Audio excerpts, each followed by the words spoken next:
Hi everyone.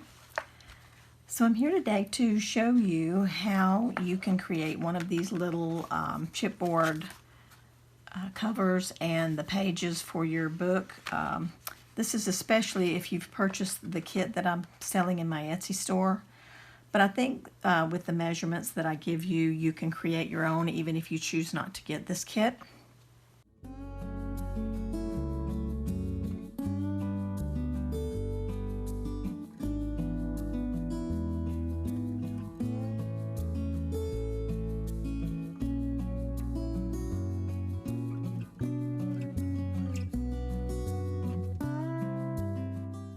I'm going to start with the bags. Okay, so there are two bags in the kit.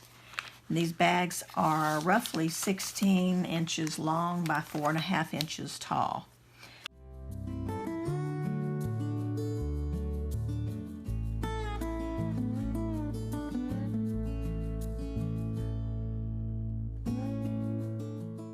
There are two bags in the kit, and the reason there's only two when we have like 3 pages that we're building is that I'm going to cut these in half. And the reason why I'm doing that is because the page is going to be pretty stiff to start with if you don't cut it in half. It's going to be pretty hefty. And then once you add an altered card and some other things on your page, it's going to be really thick and could get too bulky. So I'm just choosing to cut my bags apart, and I'm just opening it up in the side seam, or the inside seam I should say, and I'm just cutting it straight down that crease. And this does not have to be a perfect cut, it just has to be cut apart.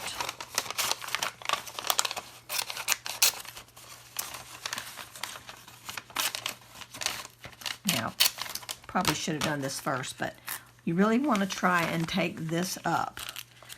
And I think, I can't remember how I did this. I made my little book a month or two back. But I think if you put in something like a palette knife or something like that, you may be able to get that apart better. If not, like this one's pretty stuck, but most of them have room up in here. So all you have to do really is just kind of cut it right up in there, and that gluey bit that's left behind won't matter at all. So all that's going to get covered up as we create. Let's see if I can get the scissors up in here now. There we go. Okay, so now this is open, and you know, this stuff might tear away, but it could tear your bag. So if there's bag remaining right here, I wouldn't worry about it. Just leave it be. Okay, so then we can finish cutting this apart. And you can see I did a sloppy job of cutting. I'm not staying right on that crease, and it really doesn't matter, okay? So you want to do both sides of the bag. So now we're going to also cut this little valley right here. And just separate these two, this one bag into 2 pieces. Okay. Then we're going to take each piece and create our little page signature. So you've got one side that has the folds and one side that does not have the folds. And we're going to keep this side to use as our embellish, our page area, basically. This will all be on the inside, which is why it doesn't matter if it's not cut perfectly straight, because all of this is going to get buried and hidden. So take your bag and fold it in the marks where I had shown you, where I folded them for you. The bags in my kit are already folded. If you're making your own, I believe it was folded at 7 inches. Let's see. This was folded down. All right, so this measures, yes, 7 inches. So I folded it at 7 inches, okay? And then whatever was left over, this little bit here stays folded, and then I folded what was left of the bag back down on itself. We're going to open it back up to the inside where the flaps are inside, and just fold this down right up next to the crease in the bag, but don't go all the way up into the crease, and then crease that down. Okay, and then we're going to do the same thing on this side. I'm going to fold that into the center, but not go all the way up to the crease. Okay, and then just crease that side down. Okay, so we're going to fold these small flaps. We're going to fold them back the other way.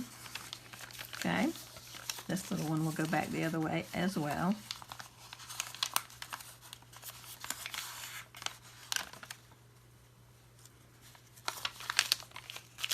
Okay, and then when we get this glued down, we will have our little page folio. Okay, just like this. And this part, like I said, it's not going to matter because we're going to have our altered playing card there, and also we're going to, you know, be decorating our page with scraps and bits and things, so that'll be fine. So what I'll do is just, I'm just using some tacky glue. You can use Elmer's glue or whatever. I'm putting a little bit on the flaps just to fold them down and keep them in place out of the way. And actually, I did put a little bit inside this flap here too to keep that all laying down. It doesn't take a lot of glue, just a little bit. All right, so I'm going to put some more glue on there. Won't hurt to put some there too. Okay, so that goes down. All right, the same thing on this end. I'm going to just put a tiny bit inside where the flap folds over. Put a little bit here just to hold the flap down. And what this does by having this fold here is it makes a nice clean edge on your page. So you have a nice clean folded edge. These are going to be glued down here. So you may or may not want to put a little glue underneath these flaps. It's up to you. I kind of like to do it just for stability, but it's not required. It's just, for me, it just kind of keeps everything down and in place. And then when I glue these other things together, there's no give. It won't be able to kind of move.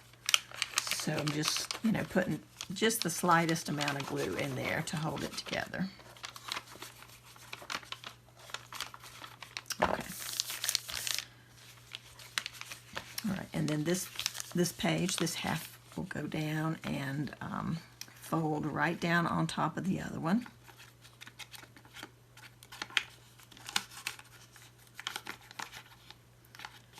Okay, like that.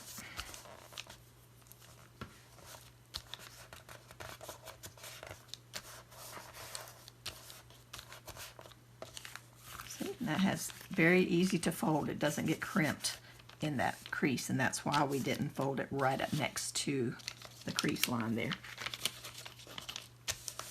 Okay. Now I'm going to put it on here. Just basically covering that side, the inside of that page that's going to fold in. Just like that. So easy, so quick and easy. Okay, and then that will dry, and then you have a nice little folio to put your cards on. So there's plenty of room inside. See? Plenty of room for your cards. This ends up, with all these folds, the pages end up being, I think it was right about 3.5 inches. Yeah.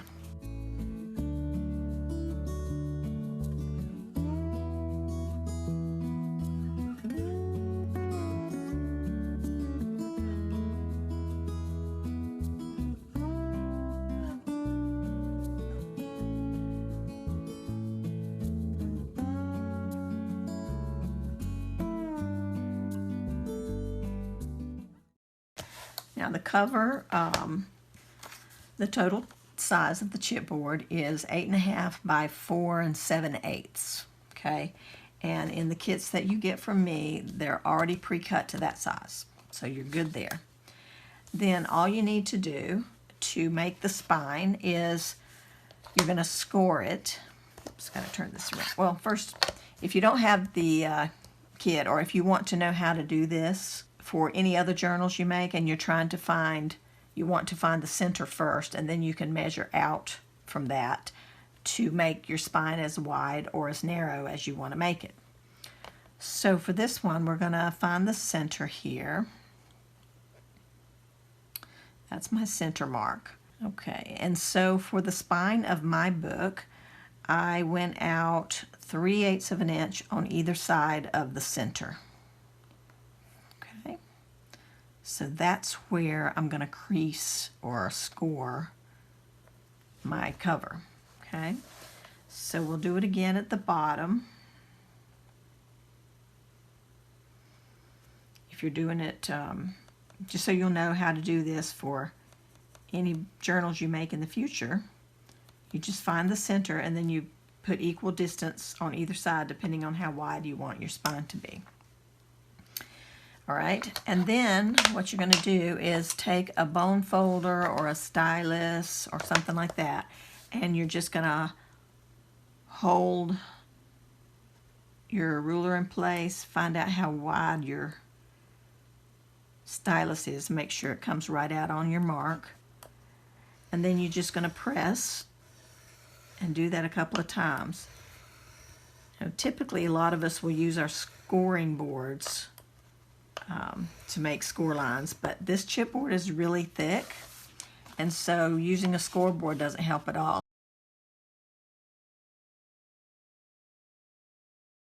So just give it enough so that if you go to bend it, you can see that it's actually bending on your score line.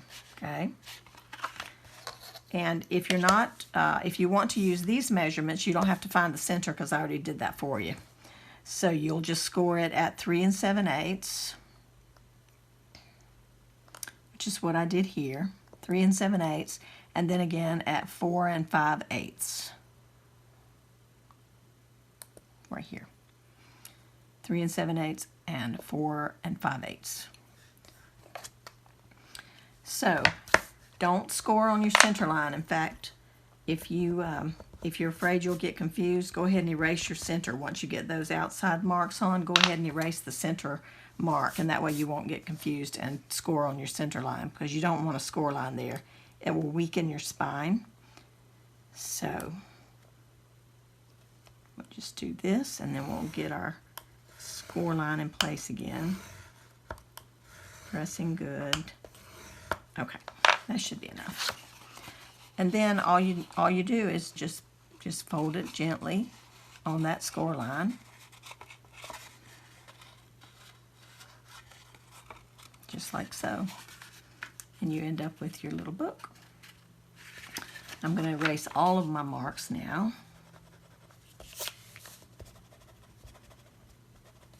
We don't need them anymore. Okay, I'm going to press this further down. And press this side further down. Okay. Now, because this is sturdy chipboard and it's kind of pointy, I am rounding the corners of my book just to get that sharp, pointy corner off, because I don't want to stab myself. But if you don't have a corner rounder, you can just take your scissors and go around the corner just to get that sharp edge off is all. If you don't want to make the rounded corner, you can just snip off the corner like this and just have, you know, this kind of little corner, and that will work too. And it will look cute. All right. So there we go. There's our little journal cover. I love it. Okay. Now, we don't have to do any kind of measuring or sewing or anything inside here. What I'm going to do is take some baker's twine, and I'm just going to measure around the spine of my book.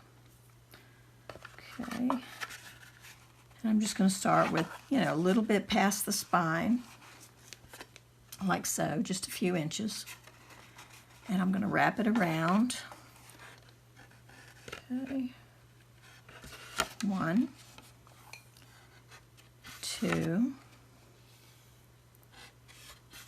3. Okay. you want to make sure that you have three lines of the twine on the inside. I'm going to go ahead and cut this off of my spool. All right. And then we're going to tie it. This is a pretty simple way to tie this. It's the way I've seen most people do it. So all you do is you want to kind of hold, I'm going to have mine tied at near the top. You can have it tied near the center or at the top, wherever you want to have yours. This one I did near the top and I like it. So what you want to do is take your two ends and you want to trade places. So you're going to cross them over each other. Okay, kind of like you do a ribbon when you're wrapping a gift and you've got a big long ribbon you're wrapping around a box. Same thing. Okay, so you're going to hold that there and then hold the ends of your yarn because you want to kind of keep this a little bit taut. And then I'm going to put my finger there to hold that little cross down, and I'm going to take the string. You can do either tail, the right or the left, and I'm just going to push it underneath the threads and pull it out to the right side. Okay, see what I'm doing there? There we go. And then all you do is tie your knot. Now if you want to, you can pull your threads, just gently pull them just to make sure that they're snug. And you want to pull them in the direction that, like if I pull them this way, I'm going backward really, it's loosening it. But if I pull the tails this way, it tightens them. Okay, so once they're tight, feel pretty snug, then you just want to, go ahead and tie your either a knot or a bow. I tied mine in a bow, and I'll probably do this one that way too. I'm trying to hold on to it. I think I lost it. Okay, let's do that again. Take two. Okay, I'm kind of holding down my knot with my little pinky finger here, and then I've got some extra fingers to do the wrapping here. I'm just wrapping it under just like you normally would tie something. Okay. There. Okay. And once you've got that little tie in place, you can see it's pretty taut. You can check it and make sure it's got a little bit of give, but it's not too loose and it's not too tight. You don't want it pulling your book, the ends of your book in or anything. And then just make sure you've got everything equal distances apart. All right, looks good. Then right here you can either finish off like a square knot or do what I did if you want and just tie a little bow. And then you've got your binding in place. Then open up your book, and all you're going to do is slide your pages right up underneath a string. And that's all. That's all there is to it. And you'll do this with your second page too, which I didn't complete, but you make it the same way as the first one. And then you take your second bag and you cut it apart into two pieces and you make the third page. But yeah, that's all there is to it. And it makes the cutest little journal. And it kind of wants to bow open a little bit at first because it's new. But you can see this one is laying nice and flat. It's been around for a little bit and it's doing fine.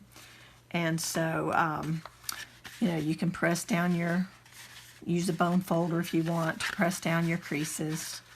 And that might help that a little bit. But it's a cute little journal, and you can do this for any purpose. This is great for ATCs. If you want to store and save your ATCs in a little journal, this is perfect. So that's how we're going to make our Mixed Media Morsels Altered Card Play Journal. And as a reminder, I do have kits that has everything you need to make the journal in it, and along with some bonus items. So I hope you guys are excited, as excited as I am, to get started and get to be thinking about next year's morsels. I did want to mention, I forgot to mention this in the previous video, but I wanted to mention that you can take this time between now and January 15th when we'll do our first page. You can take this time to find some small focal images that you might choose to use in your book. You can go ahead and get those cut out of magazines, round up some stickers, and just get some little focal images together so that you'll have those to choose from. You know, some of them may work out with whatever we're doing on the card that month. They may not, but it's nice to go ahead and have some things ready and just waiting in a little bin for you to go through and pick from. So this is a good time to use for that. And that's about it. I think we're going to have a whole lot of fun, and I can't wait to start this new series. So we'll see you again soon, guys. Take care and be safe, and we'll see you for Mixed Media Morsels in January. Bye-bye.